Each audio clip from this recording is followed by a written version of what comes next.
नमस्कार साथियों, स्वागत आप सभी का एक बार फिर से आपके अपने YouTube चैनल में।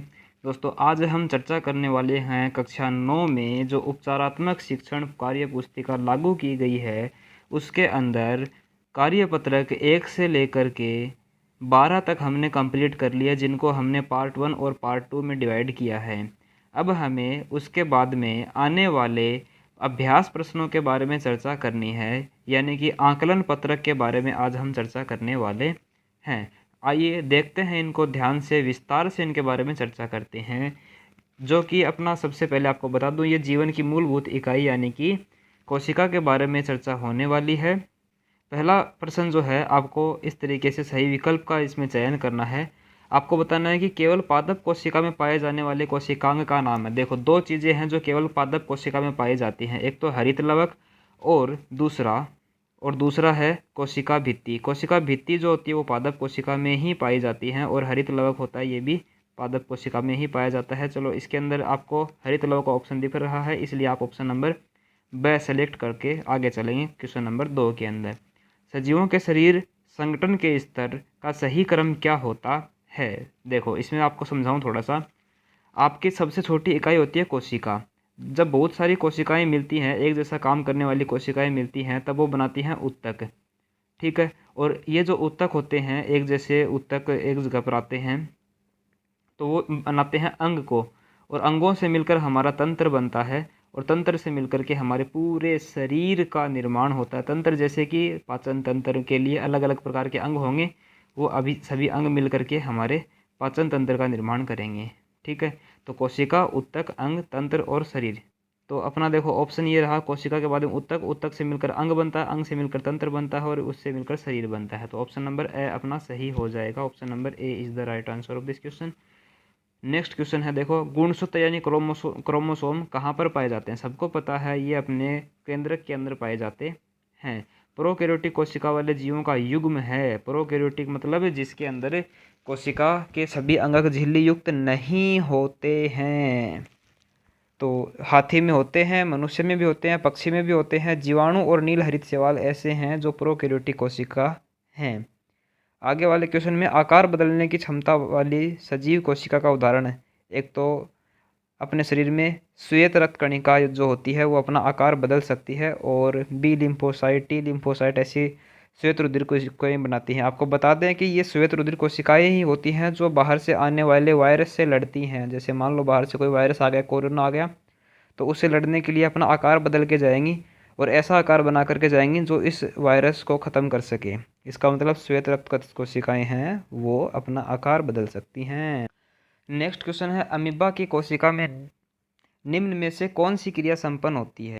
अमीबा की कोशिका में क्या श्वसन होता है, वृद्धि होती है, या उत्सर्जन भी होता है? जी हाँ, श्वसन होता है, वृद्धि भी होती है। वृद्धि होकर के एक कोशिका से दो कोशिका बन जाती हैं, वो आपको पता हो। तो उत्सर्जन भी होता है। इसका मतलब सभी काम होते हैं, उपरोक्त सभी। तो अब हमें करना है प्रश्न नंबर 7, जिसके अंदर अपने को रिक्त स्थानों की पूर्ति करनी है। आइए शुरू से देखते हैं। आपको देखना है कि एक समान कोशिकाओं का समूह है जो विशिष्ट कार्य करता है, उसे ऊतक कहते हैं। अभी बस जस्ट थोड़ी देर पहले मैंने आपको बताया है। शरीर के विभिन्न भागों तक संदेशों का स्थानांतरण करने वाली कोशिका कौन सी कोशिका होती है? तंत्रिका कोशिका, जिसको हम तर्कु रूपी कोशिका भी कहते हैं। शायद आपको याद हो तो इस तरीके से हम एक कोशिका बनाते हैं जिसके अंदर इस तरीके से रेशे होते हैं, और लास्ट में इस तरीके से फैली हुई होती है। ये होती है तंत्रिका कोशिका। आई कुछ याद आपको ये संरचना? ठीक है, ऐसी होती है तंत्रिका कोशिका। नेक्स्ट देखते हैं। अमीबा के पादाब गति करने के लिए और भोजन पकड़ने के लिए दोनों तरह का काम करने का कार्य करते हैं।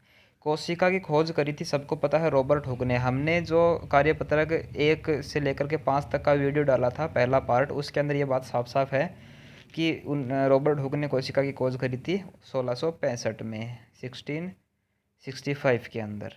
क्वेश्चन नंबर इसी में 5 है, कोशिका का आवर्धित प्रतिबिंब प्राप्त करने के लिए किसकी ज़रूरत पड़ती है? भाई, छोटी सी चीज़ है वो, सूक्ष्म है, उसको देखने के लिए सूक्ष्मदर्शी की ही तो आवश्यकता होगी।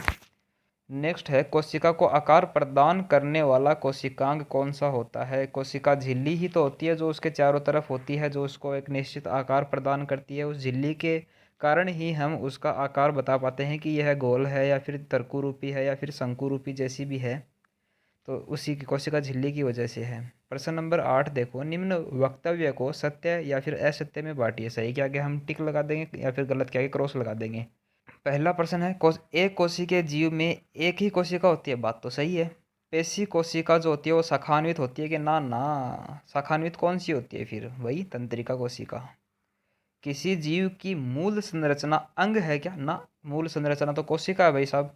अमीबा की आकृति अनियमित है क्या, बिल्कुल सही है। अनियमित ऐसी ऐसी ऐसी पता नहीं कैसी कैसी कैसी आकृति होती है, उसकी कोई फिक्स तो है नहीं, ठीक है, इसलिए हम क्या बोलते हैं, अमीबा की आकृति अनिश्चित है। प्रश्न नंबर 9 देखो, बहुत ही बढ़िया क्वेश्चन है। निम्न चित्रों को पहचान कर उनकी कोशिकाओं का आकार लिखिए। तो देखिए दोस्तों, सबसे छोटी कोशिका का नाम आप बताओगे तो आप बोलोगे जीवाणु है।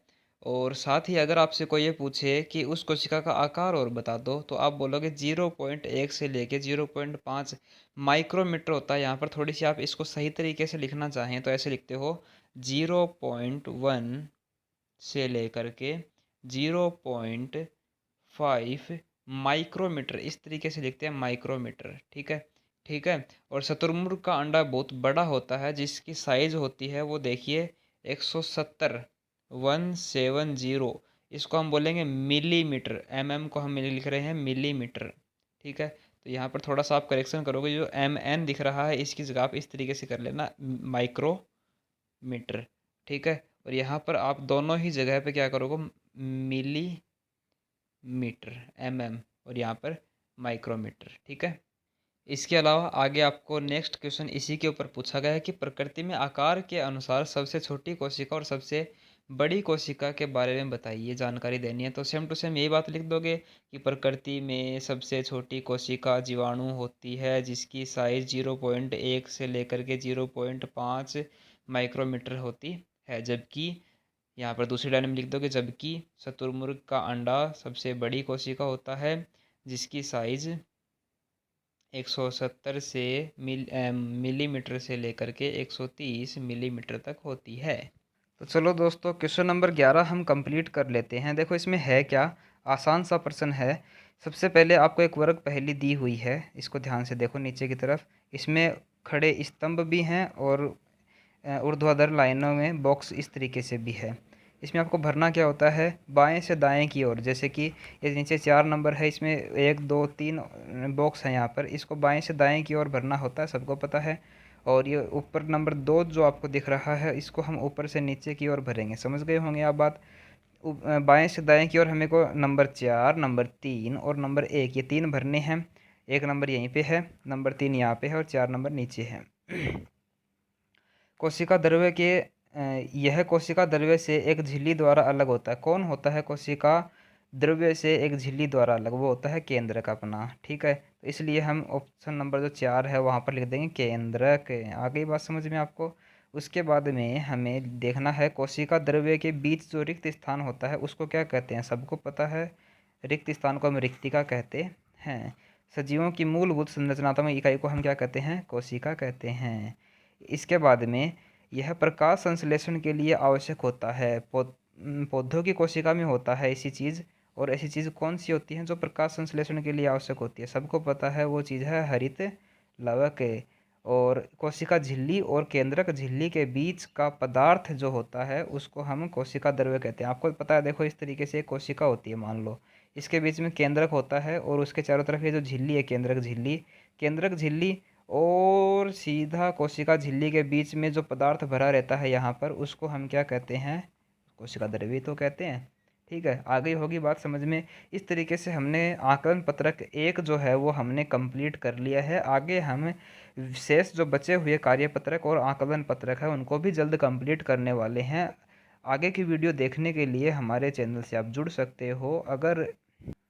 अगर आपको अगले वीडियो के नोटिफिकेशन मिलने चाहिए तो आपको एक काम करना पड़ेगा, आपको इस चैनल को सब्सक्राइब कर लेना है। और अगर आप वीडियो को लाइक कर देते हो और सब्सक्राइब कर देते हो तो मेरे सीने में लगेगी ऐसी आग कि जल्द बनाऊंगा मैं अगला भाग। मिलते हैं अगले वीडियो में, तब तक के लिए धन्यवाद।